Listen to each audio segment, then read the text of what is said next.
furaya waxaana la ogol yahay oo keliya 70 qof oo keliya halkii marba inay tagaan dhinaca kale NRC Norwegian Refugee Council hay-adda la yiraahdo oo soo saartay warbixin qiimeyn ah ayaa lagu ogaaday in cudurkan COVID-19 uu saameyn ku keenay dadka barakacay sahan la sameeyay ayaa lagu ogaaday in 77% barakacayaashu ay waayeen shaqooyinkii iyo lacagihii ka soo geli jiray ilaa bishii Maarso ee sanadkan 70% dadkaasi barakacayaasha ah saddexda cunto ee maalinka la cuno mid ka mid ah ayay waayeen oo cudurkan uu saameeyay dad lagu qiyaasay 73%bana carruurtoodu uma aysan suuragelin inay iskuullada aadaan dhaqaale darro la soo diristay awgeed aad buu mahadsan yahay Cabdirasaaq wararka laga helayo Soomaaliya ayaa sheegaya in dagaalo saaka ilaa duhurnimadii maanta ka dhacay deegaano ka tirsan gobolka Galgaduud lagu dilay ugu yaraan hal qof halka 4 kalena lagu dhaawacay dagaalka ayaa dhex maray ciidamada militariga Soomaaliya iyo kuwa Galmudug oo isku dhinac ah iyo kuwa al-shabaab dhinaca kale gobolka Shabeellaha Hoose waxaa la soo sheegay in dhowr qof lagu dilay howlgal xalay ka dhacay tuulada Mooylow oo ka tirsan deegaanka Torotoro haddaba wararka arrintaasi ku saabsan waxaa goor dhaweyd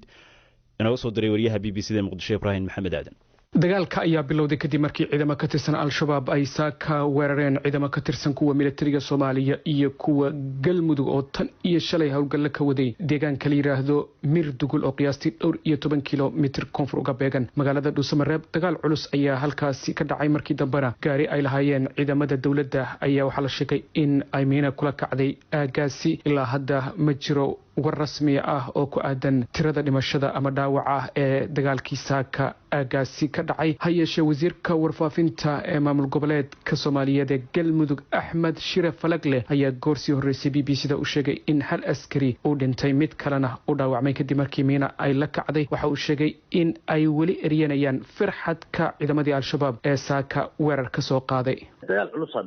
dagaal culus loo tilmaami karo laakiin nimankii nabadiidka ayaa si dhuumaalaysiya meelahaas ku yimid ciidamada iyaduna waa ka warheleen waana la baacsaday oo aad ba loo fogeeyey أنا اللي شيء فوقين دونا هدي الله ودلوا قرادو مركز إذا ماذا اللي حدث ذاكرنا وكلاس الحدين خسارة هالدجال كاسي ودليل لبضة دينا بهداد نوشكتو أنا حاجة يجي ملدحه أيا عسكري منين خلاق رحضي هدي له يكون ما عسكري له قلنا وعمي لكن دجال كحوا لجبسه قاعدين سكتوا في من السنوية أيا أنا هدي له يكون ما يو فرانتي وحبنا بعد العيسين وإحنا واسكت حتى ما إذا ما مل فديو طلع دليل وحي كتجري waxay wataan min la garan karo ayaa la soo qalday way ayagana on markii ay ku dhaga barjoobeen rasaasta xoogada ciidamada ay sidayaan ayaa nibadu dulka ku gambada cararay marka waana kala firxadkooduna waa fogaan shalay idinka hawlgalka bilaabay oo aagaas ciidamo xoog la geeyay saakana iyaga idin soo weeraray marka soo idinku dagaalka maydaan bilaabin oo dhibaatada deegaanka ka dhacaysa mas'uuliyadeeda qaadi maysaan si hadda garaayo waxaa leedahay ayagaa idin soo weeraray horta sideedaba inaan weerarinba nimanku waa niman nabadiida ayagana waxay ka faa'iidaysanayaan inay qalqal carrada geliyaan qaabda xatay ku yimaadaan ciidamaduna deegaanka waxay u tageen warkaas la sheegaya bal inay ka war helaan hadii ilaahay ku yeelayo ka war helidaas ayaa marka waxay keentay in la ogaado waxaan ku dhahdaa in la ogaado sida u jiraan sidaasana keentay in la diro marka xabajoojin hadda noo dhaxaysayo jabtana ma jirto hawlgalka ciidamada dawladdu aagaasi ka wadaan ayaa yimid kadib markii dhowr habeen oo isxixiga ay ciidamada al-shabaab ka tirsan ay madaafiic ku soo tuureen aaga uu ku yaalo gegida diyaaradaha ee magaalada Dhuusamareeb wararkii ugu dambeeyay ee aagaasi hadda ka imaanaya waxa ay sheegayaan in iska horimaadiyo iyana laga soo wariyay tuulada Bulacle ee isla gobolka Galgaduud kuwaas oo daba jooga dagaaladii saaka ka bilowday markoodii hore deegaanka Mirdugul ee ku dhow magaalada Dhuusamareeb ilaa hadda wax wara oo ka soo baxay dhinaca al-shabaab ku aadan dagaalada aagaasi ee saaka ka dhacay ma jiraan dhinaca kale gobolka Shabeellaha Hoose deegaanka Torotoro tuulo ku dhow waxa la sheegay in xalay ilaa 8 qof lagu dilay sababta dadkaasi loo dilay iyo cidda ahaayeen midna ma cad hayeeshee warbaahinta al-shabaab taageerta ayaa sheegay in dadkaasi ay ahaayeen dad rayid isla markaana ay dilka ka dambeeyeen ciidamo ka tirsan kuwa dawladda gaar ahaan danab laakiin ilaa hadda cid madax bannaan oo xaqiijinaysa warka ay daabaceen warbaahinta al-shabaab ma jirto kaasi waxa uu ahaa Ibrahim Maxamed Aadan wariyaha BBC-da ee magaalada Muqdisho bal haddii aynu eegno qodobka waxa ay ka yiraahdeen qaar ka mid ah dhageystayaasheena oo aragtidooda inoo soo mariyay barta aynu ku leenahay Facebook Mahdi Jibriil Xaaji oo jooga Yubbe wuxuu leeyahay dagaalkaasi u dhexeeyey ciidamada dowladda federaalk iyo kuwa galmudug oo iskarabsanaya ee la galeen xarakada al-shabaab saaka ku dhex maray deegaanka miir dugul ee gobolka galgaduud runtii aad ayaan uga xumahay dagaalkaasi waana ayaan darro weyn in maalin kasta ay al-shabaab weerar ka fuliyaan deegaamo cusub oo hor leh buu yidhi xasuusnaada buu yidhi waana maalintii nabadda adduunke dhegaysto kale oo lagu magacaabo jaamac maxamed food wuxuu yidhi waan ka xumahay dagaalkaas saaka ka dhacay deegaanada ka tirsan gobolka galgaduud ee u dhexeeya ciidamada dowladda federaalk iyo kuwa galmudug ee uu isgarabsanaya ururka al-shabaab runtii dagaalka ciidamada soomaaliya ee kula jiraan al-shabaab wuxuu noqday mid aan afgo' lahayn waxaana muhiima in dowladda soomaaliya ay wadahadal la gashay buu yidhi ururka al-shabaab kol haddii xabad looga adkaan waayey tan iyo sannadihii 2007 ayuu dhegaystahaasi qabaa dhegaystayaal weli barta aad nagala socotaan waa b b c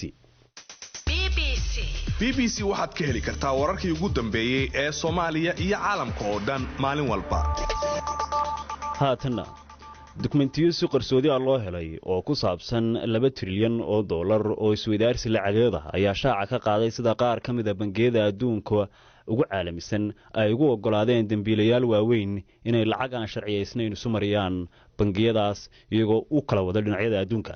waxay sidoo kale muujinayaan sida ay shakhsiyaad ruush ah ay u isticmaalaan bangiyadaas si ay uga fogaadaan cunaqabatayn saarnayd oo la rabay inay ka reebto inay lacagtooda geliyaan waddamada reer galbeedka waxaana xogtani kashifaysaa heshiisyo qarsoon dembiye dhaqaale lacago sharci darro ah oo la sharciyeeyey oo dhacay sannadihii u dambeeyey waxaa xogtaas oo faahfaahsan inoo haya oo hadda stuudiyaha igula sugan axmed nagaashe axmed bal inoo waran cabdiraxmaanow horta dukumentiyadan soo baxay ee la helay waa baadhitaano socday muddo dheer oo ay wadeen koox wariyayaal dunida oo dhan isaga jirta oo la yidhaahdo kooxda suxufiyiinta baadhayaasha ee caalamiga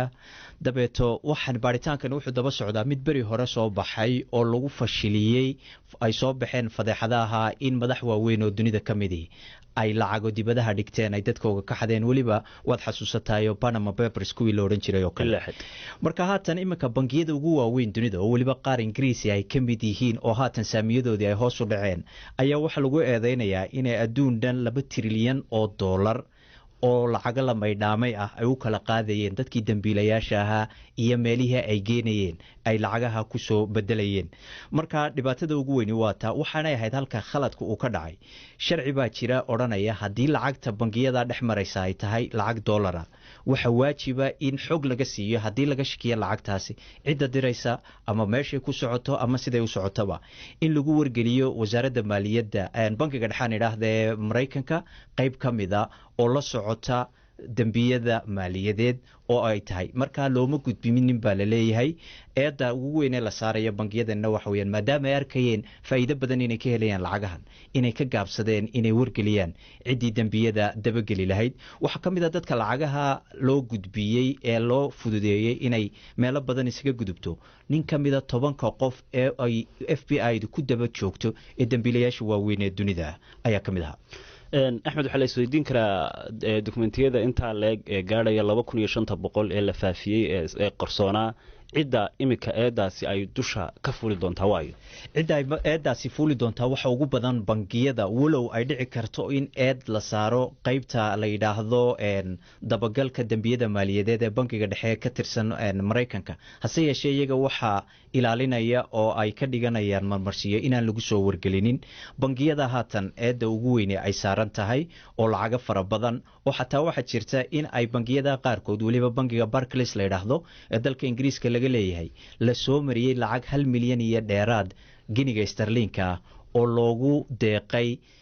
ololihii doorashooyinka xisbiyada Ingiriiska midkood oo uu bixiyay nin dambiyadaas ayaa socda waxa kaloo dambiyadu ay sameeyeen oo bangiyo fara badan kuwa Ingiriiska oo kaliya maahe bankiga dhexe Imaaraadka oo kale ayaa qudhiisa lagu eedeynayaa in uu indhaha ka saabtay lacaga fara badan oo loo gudbiyay dalka Iiraan intii cunaqabataynta dhaqaale ay saarneyd oo uu waajib ku ahaa inuu ku wargeliyo hay'adaha dunida ee ay ahayd inay tallaabo ka qaadaan oo uu indhasaabtay bankiga kale JP Morgan la yiraahdo ayaa isaguna lacag $1 bilyan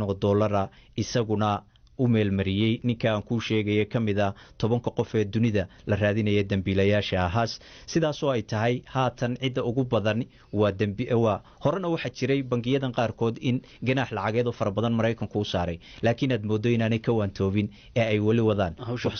hawshii ku socdaan waxa muuqata markaa faa'iidada ay ka helayaan in ay dhacdo waliba lacaga fara badan oo dad dayro ka ah dalka ruushka oo lacago badan dalka ka soo xaday oo doonayay inay ku maalgashadaan lacagahooga wadamada reer galbeedka ayay qaban waayeen baa laleeyahay bangiyadani. aad buu mahadsan yahay. kaasi waxa uu ahaa wariyaha b b c da axmed nagaase oo inoo sharaxayay xog ku saabsan dokumentiyo sir ah oo la sii daayey oo ku saabsan in shakhsiyaad ka mid ah shakhsiyaadka dayrada ka dalal badan oo dunida ay weli isticmaalaan bangiyo caalami ah oo ay marsadaan lacagtooda iyagoo ku maalgashada meelo kala duwan iyo dalal kala duwan. haatanna waxaa ka bilaabmay magaalada Addis Ababa ee dalka Itoobiya maxkamadaynta 24 qof oo lagu soo oogay dacwado argagixisonimo waxaana ku jira dadkaasi Jawaar Maxamed iyo Baqale Garba oo ahaa xubno mucaarad ah oo magac leh. sidoo kale dadka dacwada lagu soo oogay waxaa ka mid ah fareedaysane oo iyagoo dalka ka maqan dacwadaas lagu oogay. eedaysanayaashan waxaa la xidhiidhay markii ay dalka ka dhaceen rabshadihii ay ku dhinteen ugu yaraan 160 qof ee ka dhashay dilka heesaagii caanka ah ee lagu toogtay Addis Ababa bishii July. xarun warbaahineed oo la yiraahdo Oromia Media Network oo ah television oo asaasay Jawaar Maxamed ayaa dacwadan lagu soo oogay. markii maxkamadda la keenay ayaa Jawaar oo ah shakhsiyad taageero weyn ku leh shacabka Oromada gaar ahaan dhalinyarada wuxuu sheegay inuu ku faanayo in lagu soo oogo dacwad argagixisanimo markii labaad noloshiisa. waxaanu ku eedeeyay xisbiga talada dalka haya inuu xidhiidhayo dadka mucaaradka ku ah inta aan la gaarin doorashada guud ee dalkaasi ka dhici doonta. dawladdu waxay sheegtay in sababta baaritaanka iyo soo oogida dacwadda ay muddo dheer ay u qaateen ay tahay baaxadda iyo mugga khasaaraha ka dhashay shaqaaqooyinkii oo aan muddo kooban lagu soo dhammaystiri karayn. weli dhegeystayaal bartaad nagala socotaan waa b b c xilli goorsheegtu tahay 2:17 daqiiqo.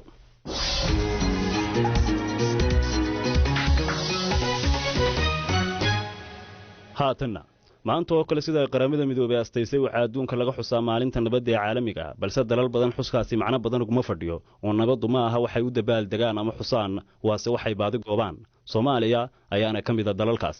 ku dhawaad rubuc qarni iyo dheeraad beesha caalamku isku dayeysay inay soo celiso kala dambeyntii iyo nabaddii Soomaaliya weli si buuxda uma ay saldhigan inkastoo marba heer la joogay. haddaba maxaynu maalintan si gaar ah ugu eegi doonaa caqabadaha hortaagan nabadda Soomaaliya? maxaa dadaaladaas biirsaday ka dhigay biyo coldaanshay oo muddada intaa leeg ay yoolkii laga lahaa u gaari la'yihiin?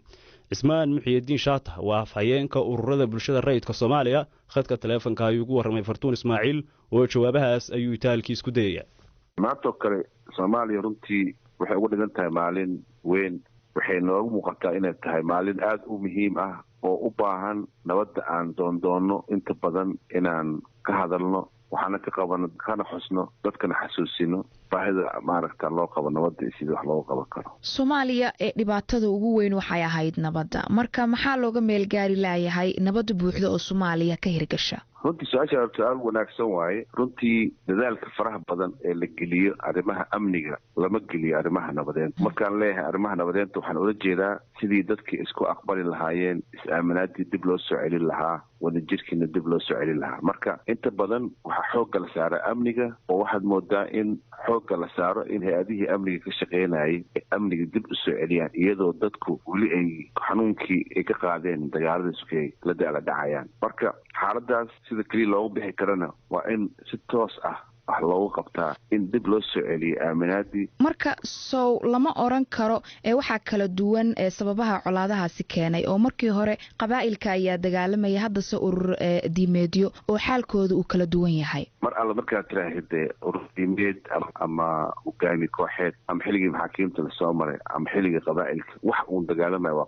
qabaa'ilka oo la isticmaalayo oo loo isticmaalayo dagaalka hadba markaas dadkii isticmaalaya ay la imaanayeen agenda ama program oo ee magac loo yeelayo. marka mar walbaba waxa laga faa'iideysanaya waa is-aamin darada iyo dhibaatooyinka dadka dhex maray oo aanan marna si toos wax loogu qaban. dib u heshiisiin fara badan ayaa la qabtay. inta badanna waxaa xoogga la saaraya arrimaha siyaasadda iyo sidii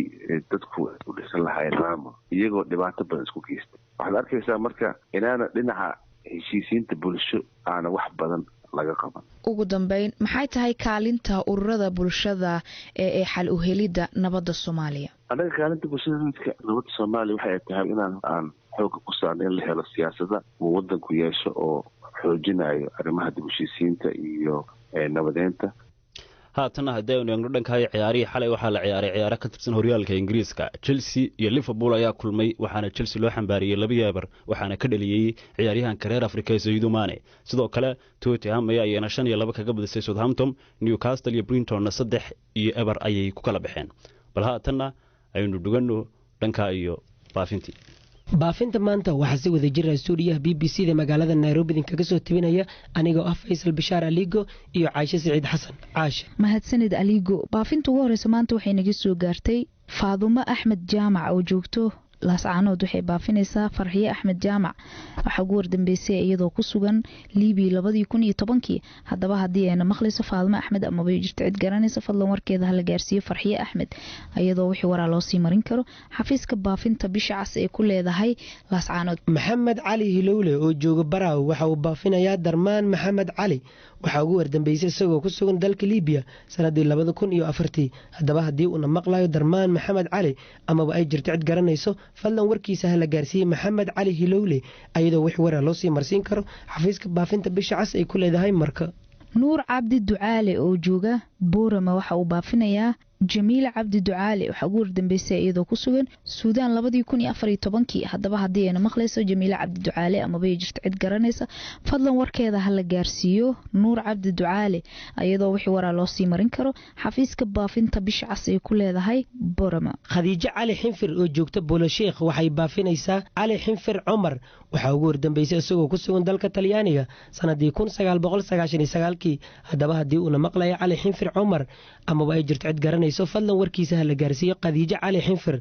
ayadoo wixii waraa loo sii marsiin karo xafiiska baafinta bisha cas ay ku leedahay marka. Idris Jaamac Subagle oo jooga Boorama waxa uu baafinayaa Shamis Jaamac Subagle waxa ugu wardambeysay iyadoo ku sugan Itoobiya 2010 haddaba haddii ayna maqlayso Shamis Jaamac ama bay jirto cid garanaysa fadlan warkeeda hala gaarsiiyo Idris Jaamac iyadoo wixii waraa loo sii marin karo xafiiska baafinta bisha cas ay ku leedahay Boorama. Xasan Maxamed Jaamac oo jooga Qoryooley waxa uu baafinayaa Samiiro Faarax Jaamac waxa ugu wardambeysay iyadoo ku sugan dalka Cameroon sanadii 2000 haddaba haddii ayna maqlayso Samiiro Faarax Jaamac ama ay jirto cid garanayso fadlan warkeeda hala gaarsiiyo Xasan Maxamed Jaamac iyadoo wixii waraa loo sii marsiin karo xafiiska baafinta bisha cas ay ku leedahay marka. Hibo Cawaale Cartan oo joogta Boorama waxay baafinaysaa Suleymaan Cawaale Cartan waxa ugu wardambeysay isagoo ku sugan dalka Egypt 2012 haddaba haddii uu maqlayo Suleymaan Cawaale Cartan ama bay jirto cid garanaysa fadlan warkiisa hala gaarsiiyo Hibo Cawaale iyadoo wixii waraa loo sii marin karo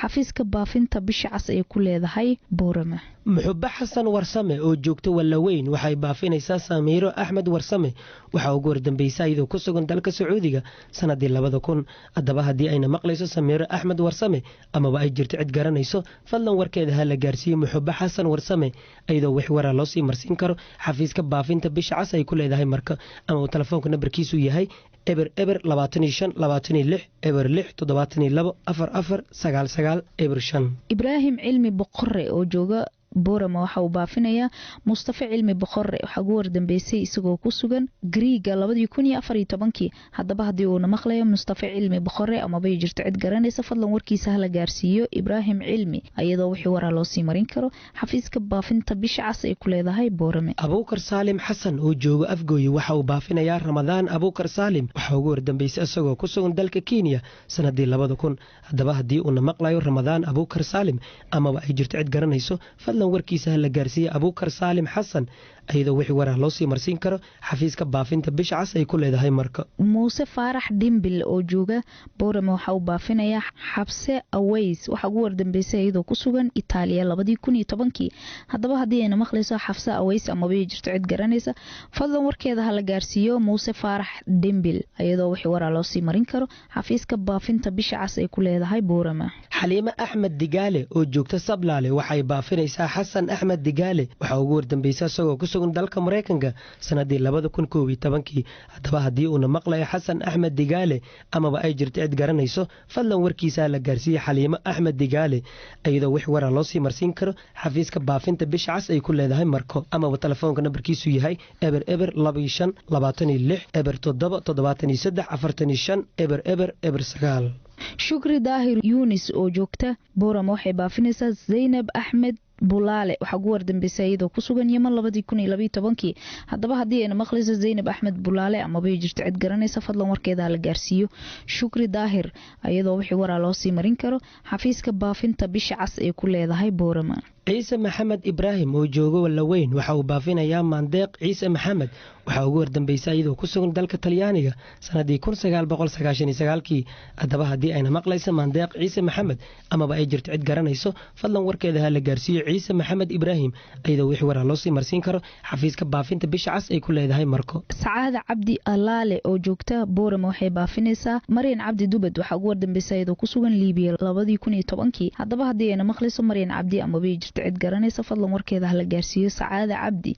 iyadoo wixii waraa loo sii marin karo xafiiska baafinta bisha cas ay ku leedahay boorama. xaawa maxamed geedi oo joogto bulomareer waxay baafinaysaa safiya maxamed geedi waxa ugu wardambeysay iyadoo ku sugan dalka hindiya sanadii 2003 haddaba haddii ayna maqlayso safiya maxamed geedi amaba ay jirto cid garanayso fadlan warkeeda ha la gaarsiiyo xaawa maxamed geedi iyadoo wixii waraa loo sii marsiin karo xafiiska baafinta bisha cas ay ku leedahay marko. xuseen faarax salaad oo jooga boorama waxa uu baafinayaa cabdi salaad ciige waxa ugu wardambeysay isagoo ku sugan Itoobiya 1999 haddaba haddii uuna maqlayo cabdi salaad ciige amaba ay jirto cid garanaysa fadlan warkiisa la gaarsiiyo xuseen faarax iyadoo wixii waraa loo sii marin karo xafiiska baafinta bisha cas ee ku leedahay boorama. maxamed cali geelle oo jooga janaale waxa uu baafinayaa dadka kale ah firdowsa cali geelle xasan cali geelle waxa ugu wardambeysay ayagoo ku sugan dalka Canada sanadii 2002 haddaba haddii ayna maqlayaan firdowsa cali geelle iyo xasan cali geelle amaba ay jirto cid garanayso fadlan warkooda ha la gaarsiiyo maxamed cali geelle iyadoo wixii waraa loo sii marsiin karo xafiiska baafinta bisha cas ay ku leedahay marko. muuse maxamed cabdille oo jooga afgooy waxa uu baafinayaa cumar xasan cabdille waxa ugu wardambeysay 1995 haddaba haddii uuna maqlayo cumar xasan amaba ay jirto cid garanaysa fadlan warkiisa la gaarsiiyo muuse maxamed cabdille iyadoo wixii waraa loo sii marin karo xafiiska baafinta bisha cas ee ku leedahay marko. sabriin aadan yuusuf oo joogta Wallaweyn waxay baafinaysaa busra axmed yuusuf cali waxa ugu wardambeysay iyadoo ku sugan dalka Ingiriiska sanadii 1993 haddaba haddii ayna maqlayso busra axmed yuusuf cali amaba ay jirto cid garanayso fadlan warkeeda ha la gaarsiiyo sabriin aadan yuusuf iyadoo wixii waraa loo sii marsiin karo xafiiska baafinta bisha cas ay ku leedahay marko. ladan xasan cabdi oo joogta sablaale waxay baafinaysaa xaawa xasan cabdi waxa ugu wardambeysay iyadoo ku sugan Mareykanka 1999 haddaba haddii ayna maqlayso xaawa xasan cabdi amaba ay jirto cid garanaysa fadlan warkeeda la gaarsiiyo ladan xasan cabdi iyadoo wixii waraa loo sii marin karo xafiiska baafinta bisha cas ay ku leedahay marko. cabdiraxmaan cali maxamed oo jooga Kuntuwaare waxa uu baafinayaa ibraahim cali axmed warsame waxa ugu wardambeysay isagoo ku sugan dalka Liibiya sanadii 1995 haddaba haddii uu maqlayo ibraahim cali axmed warsame amaba ay jirto cid garanayso fadlan warkiisa ha la gaarsiiyo cabdiraxmaan cali maxamed iyadoo wixii waraa loo sii marsiin karo xafiiska baafinta bisha cas ay ku leedahay marko. ruqiya cali yaasiin oo joogto marka waxay baafinaysaa siraad axmed yaasiin waxa ugu wardambeysay iyadoo ku sugan Hong Kong 2012 haddaba haddii ayna maqlayso siraad axmed yaasiin amaba ay jirto cid garanaysa fadlan warkeeda la gaarsiiyo ruqiya cali iyadoo wixii waraa loo sii marin karo xafiiska baafinta bisha cas ee ku leedahay marko. xaawa xasan raage oo joogta janaale waxay baafinaysaa sucaad xasan rooble waxa ugu wardambeysay iyadoo ku sugan dalka Hong Kong sanadii 2000 haddaba haddii ayna maqlayso sucaad xasan rooble amaba ay jirto cid garanayso fadlan warkeeda ha la gaarsiiyo xaawa xasan raage iyadoo wixii waraa loo sii marsiin karo xafiiska baafinta bisha cas ay ku leedahay marko. baafinta ugu dambaysa maanta waxay naga soo gaartay fartuun siyaad cabdulle oo joogta marka waxay baafinaysaa faadumo cabdi cabdulle waxa ugu wardambeysay iyadoo ku sugan dalka Ingiriiska 2000 haddaba haddii ayna maqlayso faadumo cabdi cabdulle amaba ay jirto cid garanaysa fadlan warkeeda ha la gaarsiiyo fartuun siyaad cabdulle iyadoo wixii waraa loo sii marin karo xafiiska baafinta bisha cas ay ku leedahay marko. baafintina maanta waa naga intaas. isla sidoo kalena idaacadeenu duhurnimo ayaa naga intaas dhageystayaal tan iyo intaaynu dib galabta u kulmi doono waxaa idinla socodsiinaya anigoo cabdiraxmaan cali dhimbiil inta ka horreysa annagoo isku duuban waxaan idin leenahay maalintu ha idin samaato.